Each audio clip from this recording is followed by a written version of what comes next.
ಬಂದದ್ದು 27.4. 2015-16ರಲ್ಲಿ 42%ಗೆ ಬಂದದ್ದು 34.77. 2016-17ರಲ್ಲಿ 42%ಗೆ ಬಂದದ್ದು 35%. 17-18ರಲ್ಲಿ 35.37%. 18-19ರಲ್ಲಿ ನಮಗೆ ಸಿಕ್ಕಿದ್ದು 33.87%. ಯಾವತ್ತೂ ಕೂಡ 35 ಮೇಲೆ ಹೋಗಲೇ ಇಲ್ಲ. ಆದರೆ ಹೇಳೋದೇನು, 42% ಕೊಟ್ಬಿಟ್ಟಿದೀವಿ. ಮನಮೋಹನ್ ಸಿಂಗ್ ರವರ ಕಾಲದಲ್ಲಿ 32% ಇತ್ತು. We have given 42%. ಇಲ್ಲ ಕರೆಕ್ಟ್ ಆಗಿ ಬರ್ಕ ಬಂದಿದ್ದೀನಪ್ಪ. ಅವರು ನೀನು ಅವ್ರದೇ ನಂಬ್ಕೊಂಡ್ರೆ ನಾವ್ ಏನಪ್ಪ ಮಾಡೋದು? ನನ್ನ ನಂಬದೇನೆ ನೀನು ಅವ್ರ ನಂಬ್ಕೊಂಡ್ರೆ ಏನ್ ಮಾಡೋದು?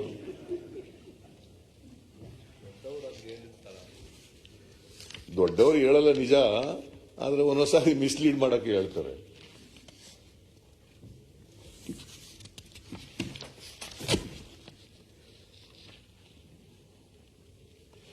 ಸೊ ಆದ್ರೂ ಕಡಿಮೆ ಮಾಡಿದ್ರು ಕೂಡ ನನ್ನ ಪ್ರಕಾರ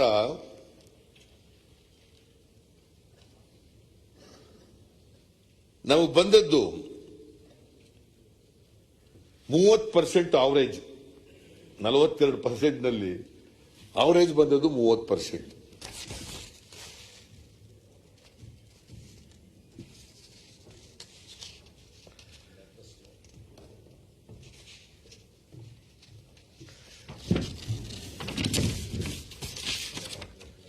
ನಮಗೆ ಪ್ರತಿ ವರ್ಷ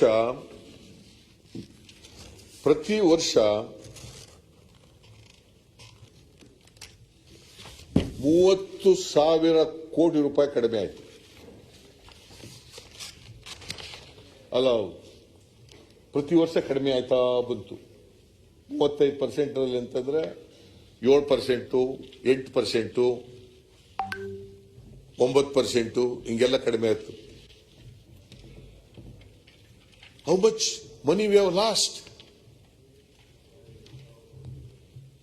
It's a constitutional body, constitutionally created commission.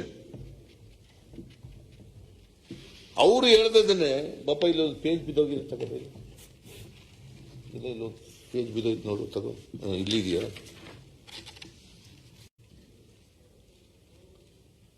ಅದನ್ನೇ ಬಳಸಬೇಕು. ಇಟ್ ಇಸ್ ನಾಟ್ ದಟ್ ಕೇಂದ್ರದಲ್ಲಿ ಬಿಜೆಪಿ ಇದೆ, ರಾಜ್ಯದಲ್ಲಿ ಬಿಜೆಪಿ ಇದೆ ಅನ್ನೋದಲ್ಲ ಪ್ರಶ್ನೆ. ರಾಜ್ಯದ ಜನರ ಹಿತ ಮುಖ್ಯ, ರಾಜ್ಯದ ಹಿತ ಮುಖ್ಯ. ಯಾವ ಸರ್ಕಾರ ಇದೆ ಅನ್ನೋದು ಮುಖ್ಯ ಅಲ್ಲ. ಕಾನೂನು ರೀತ್ಯ, ಸಂವಿಧಾನದ ರೀತ್ಯ ನಾವು ಬರಬೇಕಾದಂತಹ ಹಣವನ್ನು ನಾವು ತಗೋಬೇಕು. 15th ಫೈನಾನ್ಸ್ ಕಮಿಷನ್ ಇಂದ ಈಗ ಆಗಿರ್ತಕ್ಕಂಥ ಅನ್ಯಾಯ ನಮಗೆ ನೋಡಿ. ಇನ್ನು ಎಷ್ಟು ಕಡಿಮೆ ಆಯ್ತಾ ಹೋಗ್ತದೆ ಮುಂದಿನ ವರ್ಷಕ್ಕೆ ನಾವು ಹೇಳಿದಾರಲ್ಲ, ಅದ್ರಲ್ಲಿ ಎಷ್ಟು ಕಡಿಮೆ ಆಗ್ತದೆ? 41%, 1.101% ಕಡಿಮೆ ಆಗ್ಬಿಡ್ತು.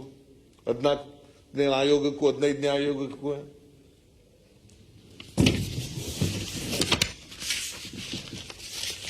ಅದರಿಂದ ಮಾನ್ಯ ಅಧ್ಯಕ್ಷರೇ, ಈ ಬಜೆಟ್ ಇದೆಯಲ್ಲ,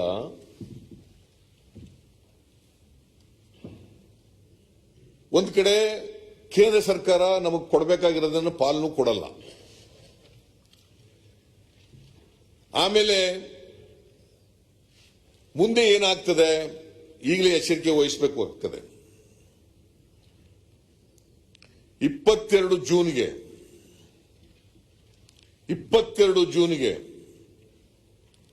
ನಮಗೇನೀಗ 14% GST ಪರಿಹಾರ ಕೊಡ್ತಿದ್ರಲ್ಲ, ಅದು ನಿಂತೋಯ್ತದೆ.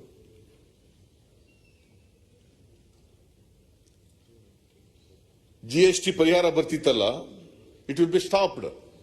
ಅವರಷ್ಟೇ ಹೇಳಿರೋದು, ಅದಕ್ಕೆ ಮುಂದೆ ಕೊಡಕ್ಕಾಗಲ್ಲ ಅಂತ. ನಮಗೆ 14% ಕಡಿಮೆ ಆಗ್ತದೆ, ತೆರಿಗೆ ಸಂಗ್ರಹದ ಗ್ರೋತ್ ನಲ್ಲಿ 14% ಕಡಿಮೆ ಆಗ್ತದೆ.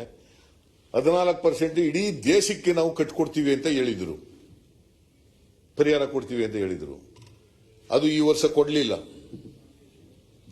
ಸಾಲ ತಗೊಳ್ಳಿ, ಅದನ್ನ ಇದರಲ್ಲಿ ಸೆಸ್ನಲ್ಲಿ ವಜಾ ಮಾಡ್ಕೊಳ್ಳೋಣ ಅಂತ ಹೇಳ್ಬಿಟ್ಟಿದ್ದಾರೆ.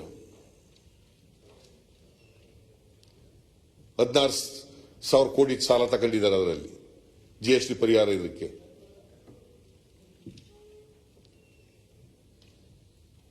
ಅವರೇ ಸಾಲ ತೆಗೆದು ಕೊಡಬೇಕಾಗಿತ್ತು ನನ್ನ ಪ್ರಕಾರ. Because it is N obligation.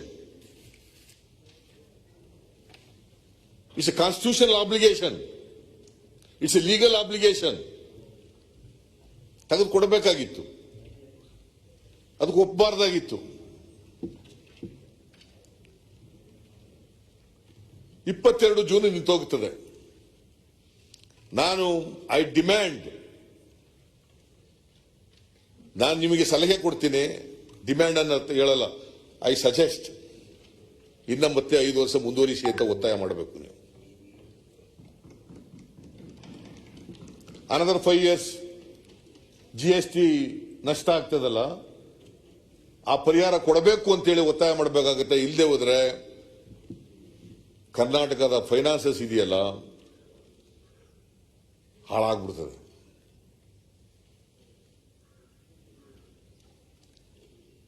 ಆಮೇಲೆ ಈ ಮಾಧ್ಯಮದವರು ಬಜೆಟ್ ಮಂಡಿಸಿದ ನಾಳಿಗೆ ಬರೆದರು, ತೆರಿಗೆ ಭಾರವಿಲ್ಲದ ಬಜೆಟ್, ತೆರಿಗೆ ಭಾರವಿಲ್ಲದ ಬಜೆಟ್. ಎಕ್ಸೆಪ್ಟ್ ಪ್ರಜಾವಾಣಿ ಪತ್ರಿಕೆ ಬಿಟ್ರೆ ಬೇರೆ ಎಲ್ಲ ಪೇಪರ್ನವರು ತೆರಿಗೆ ಭಾರವಿಲ್ಲದ ಬಜೆಟ್. ತೆರಿಗೆ ಹಾಕಕ್ಕೆ ಎಲ್ರಿ ಜಾಗ ಇದೆ? GST ಬಂದ ಮೇಲೆ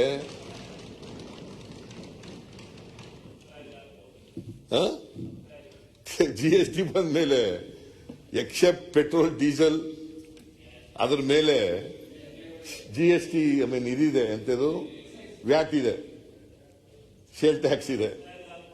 ಅದು ಬಿಟ್ರೆ ನಿಮಗೆ ಎಕ್ಸೈಜು ತಲುಪಿಬಿಟ್ಟದೆ, ಅದು ಆಕಾಶಕ್ಕೆ ಮುಟ್ಬಿಟ್ಟದೆ. ಮೋಟಾರ್ ವೆಹಿಕಲ್ ಟ್ಯಾಕ್ಸ್ ನಲ್ಲಿ ಕೊಂಡ್ಕೊಳ್ಳೋರೇ ಇಲ್ಲ. ರಿಜಿಸ್ಟ್ರೇಷನ್, ಜಮೀನುಗಳ ರಿಜಿಸ್ಟ್ರೇಷನ್ ಆಯ್ತಾ ಇಲ್ಲ. ಎಲ್ಲಿದೆ ತೆರಿಗೆ? ಎಲ್ಲ ಹಾಕಿದರು. ಯಡಿಯೂರಪ್ಪನವರ ಬಜೆಟ್ ತೆರಿಗೆ ಇಲ್ಲದ ಬಜೆಟ್, ತೆರಿಗೆ ಭಾರವಿಲ್ಲದ budget. Where is the scope? ನಾನು ಅದರಿಂದ ಮಾಧ್ಯಮದವರಲ್ಲಿ ರಿಕ್ವೆಸ್ಟ್ ಮಾಡ್ತೀನಿ, ತೆರಿಗೆ ಹಾಕಕ್ಕ ಅವಕಾಶ ಇರಲಿಲ್ಲ, ಅದರಿಂದ ತೆರಿಗೆ ಹಾಕಲಿಲ್ಲ ಅಂತ ಬರೀರಿ ದಯವಿಟ್ಟು.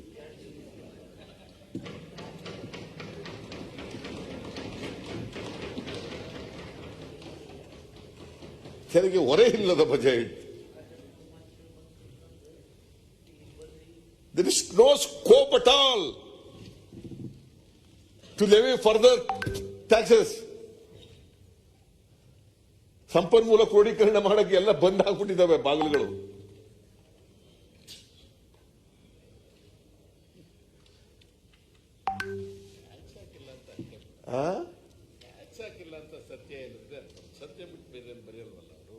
ನಾನು ಟ್ಯಾಕ್ಸ್ ಹಾಕಿಲ್ಲ ಅನ್ನೋದು ಸತ್ಯ, ಟ್ಯಾಕ್ಸ್ ಹಾಕಕ್ಕೆ ಅವಕಾಶ ಇಲ್ಲ ಅನ್ನೋದು ಸತ್ಯ.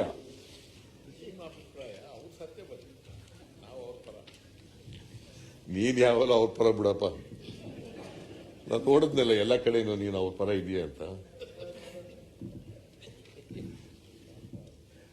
There is scope, no scope at all.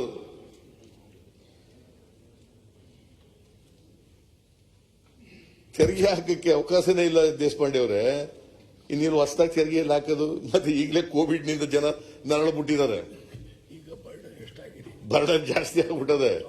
ಕೊಂಡ್ಕೊಳ್ಳಕ್ ಶಕ್ತಿ ಇಲ್ಲ, ಕೆಲಸ ಇಲ್ಲ, ಉದ್ಯೋಗ ಇಲ್ಲ, ಅನ್ಎಂಪ್ಲಾಯ್ಮೆಂಟ್, ನಿರುದ್ಯೋಗ ಎದ್ವಾ ಆಗ್ಬಿಟ್ಟದೆ.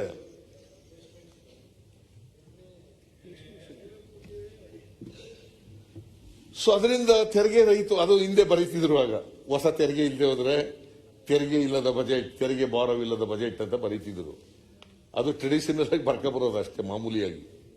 ತೆರಿಗೆ ಇಲ್ಲದ ಬಜೆಟ್, ತೆರಿಗೆ ಭಾರ. ಸಿಗರೇಟ್ ಮೇಲೆ, ಲಿಕ್ಕರ್ ಮೇಲೆ ಹಾಕ್ಬಿಟ್ರು ಏನ್ ತುಟ್ಟಿ, ಲಿಕ್ಕರ್ಗಳೆಲ್ಲ ತುಟ್ಟಿ, ಸಿಗರೇಟ್ ತುಟ್ಟಿ.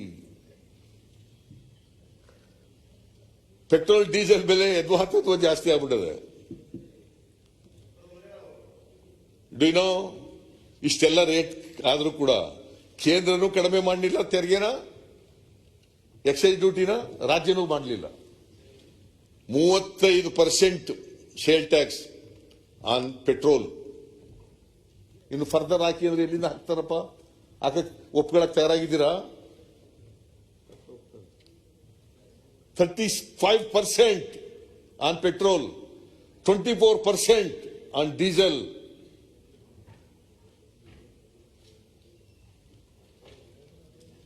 If you want further burden, ಹಾಕೋಣ ಬೇಕು, ನಮ್ಗೆ ಹಾಕ್ರಿ, ನಮಗೇನಂತೆ, ತಡ್ಕೊಳಕ್ ಶಕ್ತಿ ಇದ್ರೆ ಜನ. No scope at all. ಕಡಿಮೆನೂ ಮಾಡಲಿಲ್ಲ. ಕೇಂದ್ರ ಸರ್ಕಾರ ಪೆಟ್ರೋಲ್ ಮೇಲೆ 32.98 ರೂಪಾಯಿ ಒಂದು ಲೀಟರ್ಗೆ ವಸೂಲು ಮಾಡೋದು. Excise duty, additional excise duty 32.98, almost 33 ರೂಪಾಯಿ. ಡೀಸೆಲ್ ಮೇಲೆ 31.83, 31.83. ಇಷ್ಟು ಕೇಂದ್ರ ಸರ್ಕಾರ ಪ್ರತಿ ವರ್ಷ ಹೆಚ್ಚು ಮಾಡ್ಕೊಂಡು ಕೊರೋನಾ ಟೈಮ್ನಲ್ಲಿ ಹೆಚ್ಚು ಮಾಡಿಬಿಟ್ರು.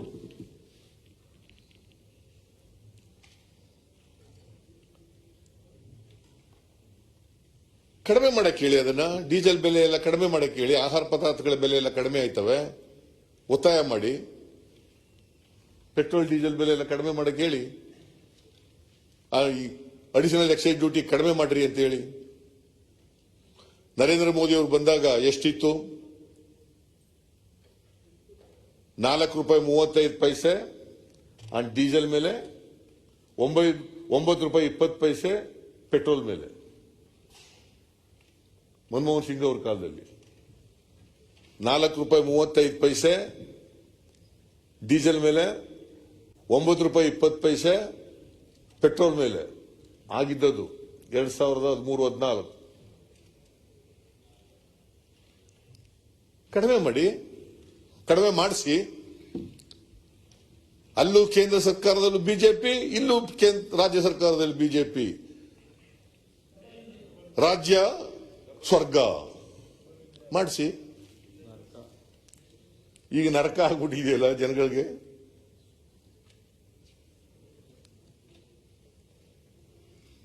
ಅದನ್ನ ಮಾಡ್ಸಕ್ಕಾಗಲ್ಲ. ಅದಕ್ಕೆ ಪ್ರಯತ್ನ ಮಾಡಿಲ್ಲ ಇವತ್ತಿನವ್ರಿಗೆ.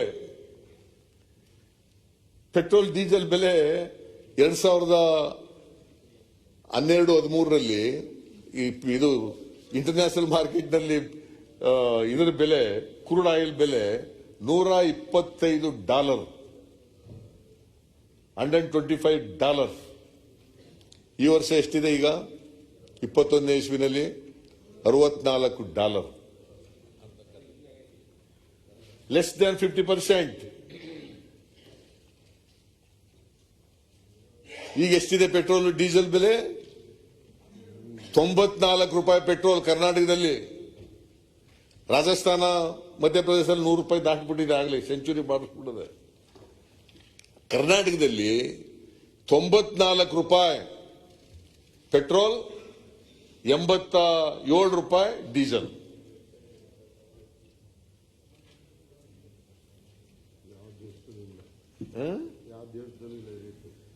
ಅದನ್ನೇ ಹೇಳಿದ್ರಲ್ಲ, ನಾನು ಹೇಳಿದೆ ಮೊನ್ನೆ, ಸುಬ್ರಹ್ಮಣ್ಯ ಸ್ವಾಮಿ ಹೇಳೋದನ್ನ. ಶ್ರೀರಾಮನ ನಾಡು ಭಾರತದಲ್ಲಿ 94 ರೂಪಾಯಿ, ಸೀತೆಯ ನಾಡು ನೇಪಾಳದಲ್ಲಿ 53 ರೂಪಾಯಿ, ರಾವಣನ ನಾಡು ಲಂಕಾದಲ್ಲಿ 51 ರೂಪಾಯಿ. ಇದು ನಾನು ಹೇಳಿರೋದಲ್ಲ, ಸುಬ್ರಹ್ಮಣ್ಯ ಸ್ವಾಮಿ ಹೇಳಿರೋದು, ಟ್ವೀಟ್ ಮಾಡಿರೋದು. ಸುಬ್ರಹ್ಮಣ್ಯ ಸ್ವಾಮಿ ಟ್ವೀಟ್ ಮಾಡಿರೋದು, the Rajya Sabha member of the BJP.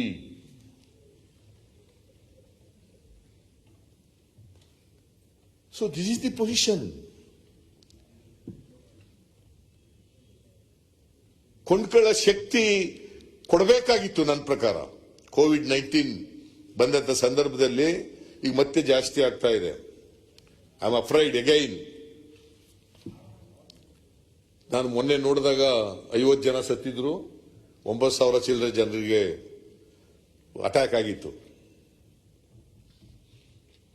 ಮತ್ತೆ ನೀವು ನಿಷ್ಠುರವಾದಂಥ ಕ್ರಮಗಳನ್ನ ತಗೊಳ್ಳದೆ ಹೋದ್ರೆ ಮತ್ತೆ ಲಾಕ್ಡೌನ್ ಮಾಡಬೇಕಾದಂಥ ಪರಿಸ್ಥಿತಿ ಬರಬಹುದು, ಬರದೇ ಇರಲಿ ಅಂತ ನನ್ನ ಆಸೆ.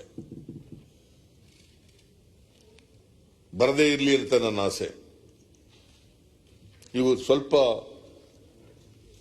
ರಿಕವರಿ ಹಾದಿನಲ್ಲಿದ್ದೋ ಮತ್ತೆ ಇದು ಬಂದ್ಬಿಟ್ರೆ ಭಾರಿ ಕಷ್ಟ ಆಗ್ತದೆ. ಲಾಕ್ಡೌನ್ ಏನಾದ್ರು ಒಂದು ವೇಳೆ ಆಗ್ಬಿಟ್ರೆ ಭಾರಿ ಕಷ್ಟ ಆಗ್ಬಿಡ್ತದೆ. ಎಚ್ಚರಿಕೆ ವಹಿಸಬೇಕು. ಯಾವ್ಯಾವ ದೇಶದಿಂದ ನಮಗೆ ಬರ್ತಾರೆ ಅದನ್ನು ತಡೆಗಟ್ಟತಕ್ಕಂಥದ್ದನ್ನು ಮಾಡಬೇಕು. ಟೆಸ್ಟ್ ಮಾಡಬೇಕು, ಮಾಸ್ಕ್ ಹಾಕಬೇಕು, ಸ್ಯಾನಿಟೈಸೇಷನ್ ಮಾಡಬೇಕು, ಡಿಸ್ಟೆನ್ಸ್ ಮೇಂಟೈನ್ ಮಾಡಬೇಕು.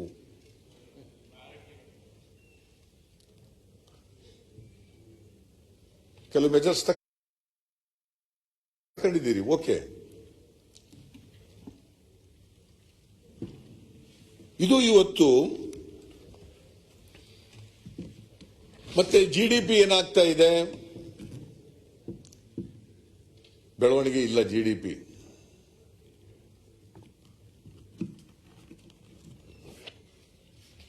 ಇವರು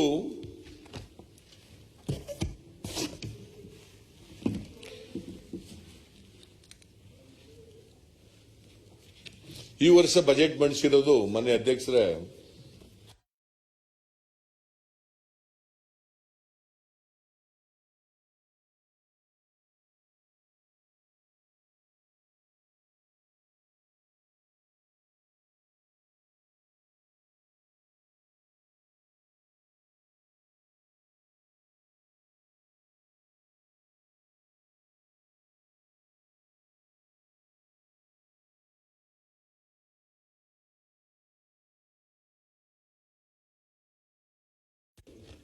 ಎಷ್ಟಕ್ಕೆ ಕಡಿಮೆ ಮಾಡಿದ್ದಾರೆ?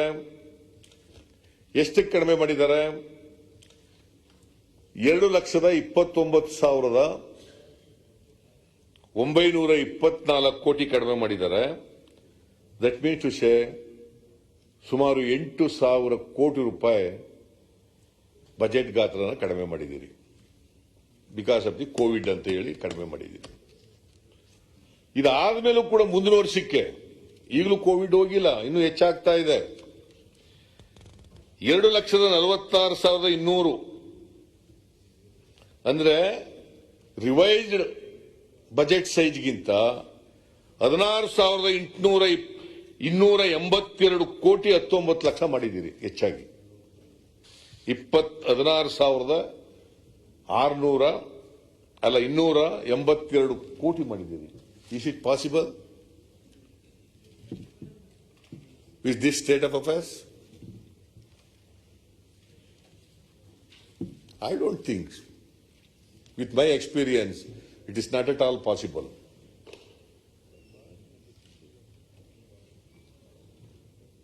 Not at all possible. 16,000 ಕೋಟಿ ಈ ವರ್ಷಕ್ಕೂ ಮುಂದಿನ ವರ್ಷಕ್ಕೂ ನಾವು ಹೆಚ್ಚು ಮಾಡ್ತೀವಿ ಅಂತಂದ್ರೆ ತೆರಿಗೆ ಸಂಗ್ರಹ ಇಲ್ಲ.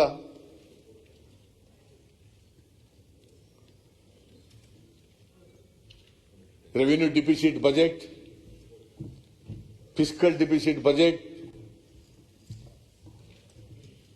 ಜಿಡಿಪಿ ಗ್ರೋತ್ ಕಳೆದ ವರ್ಷಕ್ಕೂ ಈ ವರ್ಷಕ್ಕೂ -2.6. ಕಳೆದ ವರ್ಷಕ್ಕೆ 19-20ಕ್ಕೆ ಇದ್ದಂತ ಜಿಡಿಪಿ 1920-21ಕ್ಕೆ -2.2% ಕಡಿಮೆ ಆಗಿದೆ. ದೇಶದ್ದು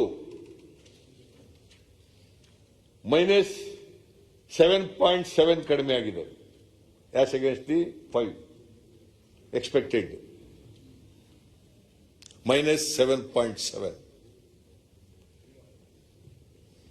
ಕೇಂದ್ರದಲ್ಲಿ ಜಿಡಿಪಿ ಡಿಕ್ಲೈನ್ ಆಗಿ 7.7% ಆದರೆ ನೀವು ಮುಂದಿನ ವರ್ಷಕ್ಕೆ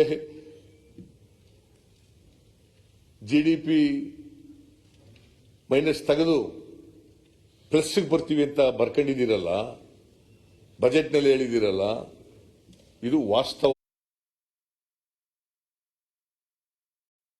ಅಂತ ಕರಿಬೇಕಾ? ವಾಸ್ತವಿಕತೆಗೆ ದೂರ ಇರ್ತಕ್ಕಂಥದ್ದು.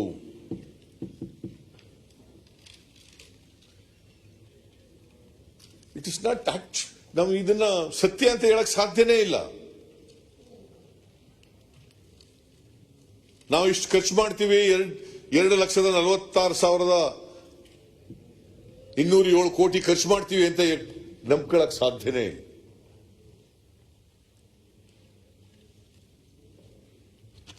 So this is the situation. ಆಮೇಲೆ ಮಾನ್ಯ ಅಧ್ಯಕ್ಷರೇ,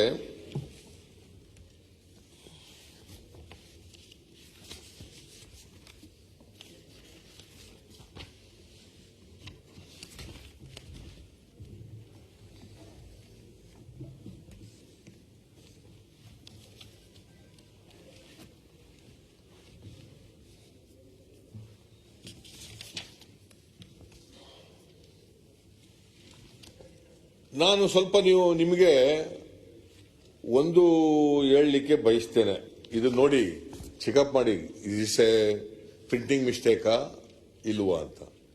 ಬಜೆಟ್ನಲ್ಲಿ ಹೇಳಿರೋದು 18,03,609 ಕೋಟಿ ಅಂತ ಈ ವರ್ಷಕ್ಕೆ. ಅಂದ್ರೆ ಮುಂದಿನ ಏಪ್ರಿಲ್ನಿಂದ ಶುರುವಾಗ ಈ ಬಜೆಟ್ ಮಾಡಿದಾರಲ್ಲ, ಅದರಲ್ಲಿ ಹೇಳಿರೋದು 21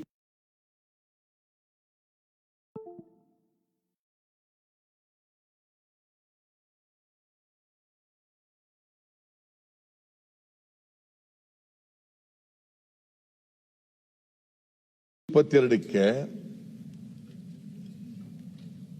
15 ಫೈನಾನ್ಸ್ ಕಮಿಷನ್ ಅವರ ಪ್ರಕಾರ 17,02,227 ಕೋಟಿ.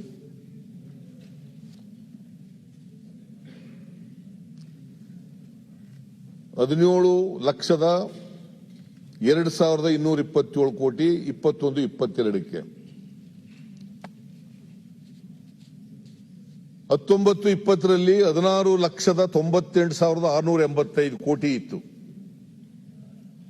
20-21ಕ್ಕೆ 5,543 ಕೋಟಿ ಅಂತ ಅಂದಾಜು ಮಾಡಿತ್ತು. ಆಮೇಲೆ ರಿವೈಸ್ಡ್ ಅಲ್ಲಿ 18,03,609 ಕೋಟಿ ಅಂತ ಆಗ್ಬಿಡದೆ, ಕೋಟಿ ಆಗಿದೆ. ಸೊ ಎಕನಾಮಿಕ್ ಸರ್ವೆನಲ್ಲಿ ಪೇಜ್ 4 ಎಕನಾಮಿಕ್ ಸರ್ವೆ,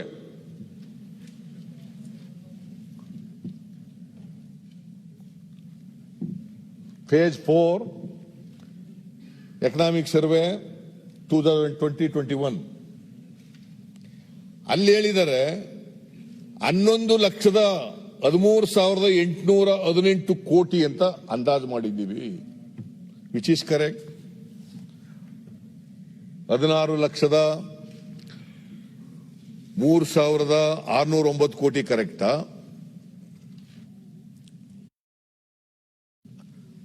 11,13,818 ಕೋಟಿ ಕರೆಕ್ಟ್?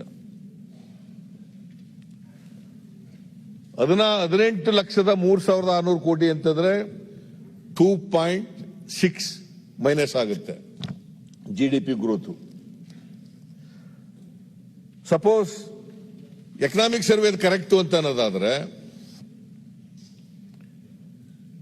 38.44 ಕುಸಿತ ಆಗ್ತದೆ.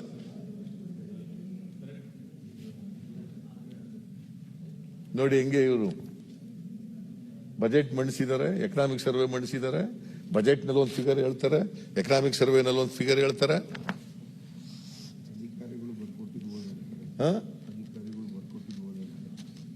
ಅಧಿಕಾರಿಗಳಿಗೆ ಕನ್ಫ್ಯೂಷನ್ ಆಗ್ಬಿಟ್ಟದೆ ಏನೋ ಗೊತ್ತಿಲ್ಲ ನನಗೆ. ಯಾಕಂದ್ರೆ ಎಕನಾಮಿಕ್ ಸರ್ವೆ ತಯಾರು ಮಾಡೋರು ಸ್ಟ್ಯಾಟಿಕ್ ಅಂಕಿ ಎಂತದದು ಅಂಕಿ ಅಂಶಗಳ ಇಲಾಖೆ ಸ್ಟ್ಯಾಟಿಸ್ಟಿಕಲ್ ಡಿಪಾರ್ಟ್ಮೆಂಟ್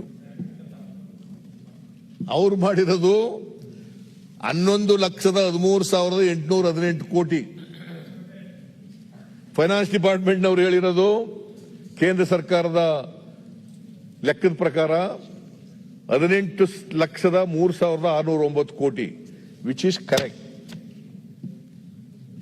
ಅಂಕಿ ಸಂಖ್ಯೆಗಳ ಇಲಾಖೆ ಹೇಳಿರೋದು ಕರೆಕ್ಟಾ ಇಲ್ಲ ಇವ್ರು ಹೇಳಿರೋದು ಕರೆಕ್ಟಾ? ಒಂದು ವೇಳೆ ಇವರು ಸ್ಟ್ಯಾಟಿಸ್ಟಿಕಲ್ ಇಲಾಖೆ ಹೇಳಿರೋದು ಕರೆಕ್ಟ್ ಅನ್ನೋದಾದ್ರೆ 38% ಡಿಕ್ಲೈನ್ ಆಗ್ತದೆ. ಅಂದ್ರೆ GDP ಅಧೋಗತಿಗೆ ಹೋಗ್ಬಿಟ್ಟು 6,80,800 ಕೋಟಿ ಕಡಿಮೆ ಆಗ್ಬಿಡ್ತದೆ. 6,89,800 ಕೋಟಿ ಕಡಿಮೆ ಆಗ್ಬಿಡ್ತದೆ. ನೋಡಿ ಇವರಿಗೆ ಎಷ್ಟು ಬೇಜವಾಬ್ದಾರಿತನ ಇದೆ ಅಂತ ಅನ್ನೋದನ್ನ ತೋರಿಸುತ್ತೆ. ಆ ಎಕನಾಮಿಕ್ ಸರ್ವೆ ನೋಡಿರೋದಿಲ್ಲ ಫೈನಾನ್ಸ್ ಡಿಪಾರ್ಟ್ಮೆಂಟ್ನವರು, ಅವ್ರಿಗೂ ಸಂಬಂಧವೇ ಇರೋದಿಲ್ಲ.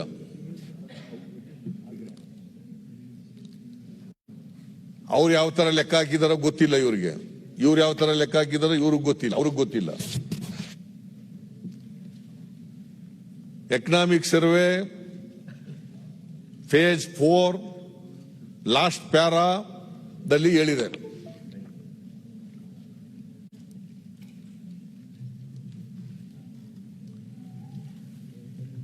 ಅದರಿಂದ ಮನೆ ಅಧ್ಯಕ್ಷರೇ, ಈ budget Basavaraj P, UCO bank, KG road, single window operator. ಇವತ್ತು ನಾಳೆ ಸ್ಟ್ರೈಕ್ ಮಾಡ್ತಾ ಇರೋದು ಸಾರು. ಇದು ನ್ಯಾಷನಲೈಸ್ ಬ್ಯಾಂಕ್ ಆಗಿ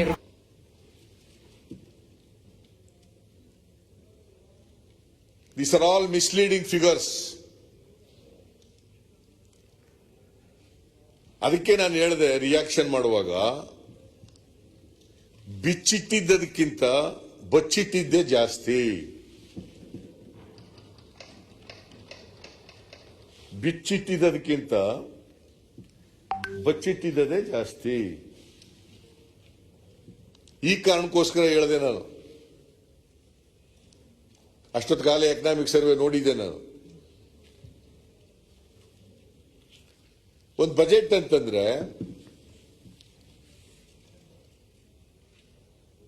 ಅಂಕಿ ಅಂಶಗಳು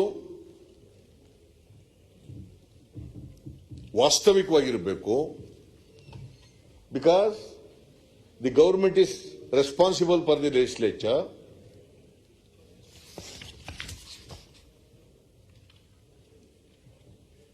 The government is answerable to the people of the Karnataka. ಇಲ್ಲಿ ಲೆಜಿಸ್ಲೇಚರ್ ಇಡೋದು ಅಂದ್ರೆ ಜನರ ಮುಂದೆ ಇಡೋದು ಅಂತ. Government is accountable to the people of Karnataka. ಅವ್ರ ಮುಂದೆ ಇಡಬೇಕು. ಇಲ್ಲಿ ಮುಚ್ಕೊಳ್ಳೋದು ಏನು ಇರೋದಿಲ್ಲ. ಪ್ರತಿಯೊಂದು ಇಲಾಖೆನಲ್ಲೂ ಕೂಡ ನಾನು ಇದ್ದಾಗ ಮನೆ ಅಧ್ಯಕ್ಷರೇ, ನೀವು ನನ್ನ ಬಜೆಟ್ ತೆಗೆದು ನೋಡಿ, 18, 19, 17, 18 ಆ ಬಜೆಟ್ಗಳು ತೆಗೆದು ನೋಡಿ. ಪ್ರತಿ ಇಲಾಖೆನಲ್ಲಿ ಇಲ್ಲಿವರೆಗೆ ಎಷ್ಟು ಗ್ರಾಂಟ್ಸ್ ಕೊಟ್ಟಿದ್ದೋ, ಏನೇನು ಖರ್ಚಾಗಿದೆ, ಎಷ್ಟು ಅನ್ಸ್ಪೆಂಟ್ ಮನಿ ಅಥವಾ ಎಷ್ಟು ಓವರ್ ಸ್ಪೆಂಟ್ ಆಗಿದೆ, ಕಾರ್ಯಕ್ರಮಗಳೇನು, ಎಷ್ಟು ಕಾರ್ಯಕ್ರಮ ಜಾರಿಯಾಗಿದ್ದಾವೆ, ಎಷ್ಟು ಕಾರ್ಯಕ್ರಮ ಆಗಿಲ್ಲ, ಈ ವರ್ಷದಕ್ಕೆ ಎಷ್ಟು ಅಲೋಕೇಶನ್ ಎಷ್ಟಿದೆ, ಅದಕ್ಕೆ ಏನೇನು ಕಾರ್ಯಕ್ರಮಗಳು ಹೇಳಿದೀವಿ, ಇವೆಲ್ಲ ಸ್ಪಷ್ಟವಾಗಿರ್ತಿತ್ತು. ಐ ಡೋಂಟ್ ನೋ ಈಗೇನ್ ಮಾಡ್ಬಿಟ್ಟಿದ್ದಾರೆ, 6 ವಲಯಗಳನ್ನಾಗಿ ಮಾಡ್ಬಿಟ್ಟಿದ್ದಾರೆ. ಪ್ರತಿ ಇಲಾಖೆನೂ ಇಲ್ವೇ ಇಲ್ಲ.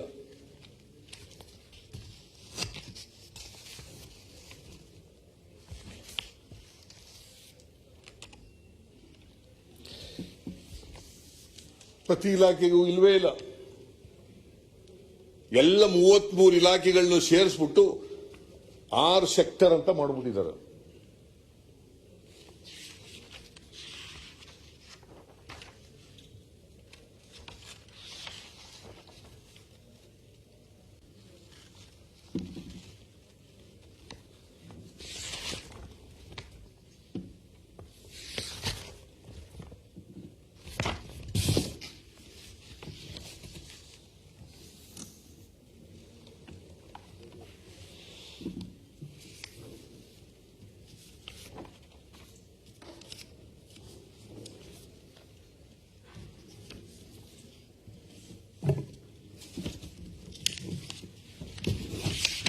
6 ಸೆಕ್ಟರ್ಸ್ ಅಂತ ಮಾಡ್ಬಿಟ್ಟು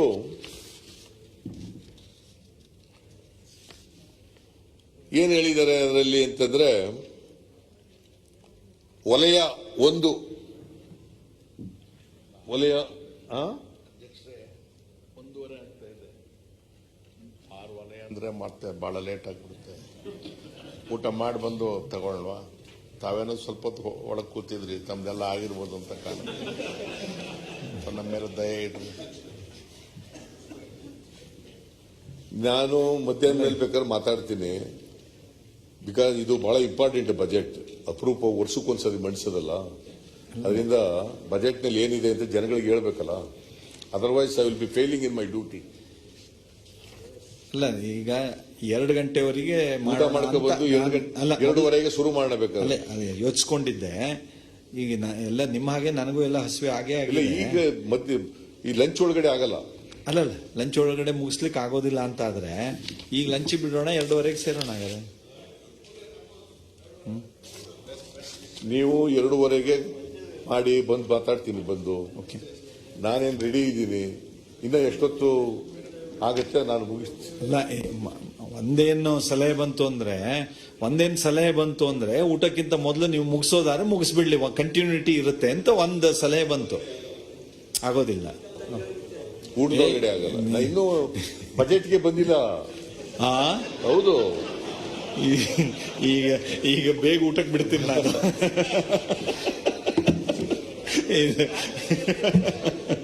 ಇಲ್ಲ, ನಾನು ಶಿವರಾತ್ರಿ ಮೊನ್ನೆ ಆಗಿರೋದ್ರಿಂದ ಜಾಗರಣೆ ಮುಗಿದಿದೆ ಅಂತ ಅನ್ಕೊಂಡಿದ್ದೆ. ಓಕೆ. 2:30ಗೆ ಸೇರುವಂತೆ ಸದನವನ್ನ ಮುಂದೂಡಲಾಗಿದೆ.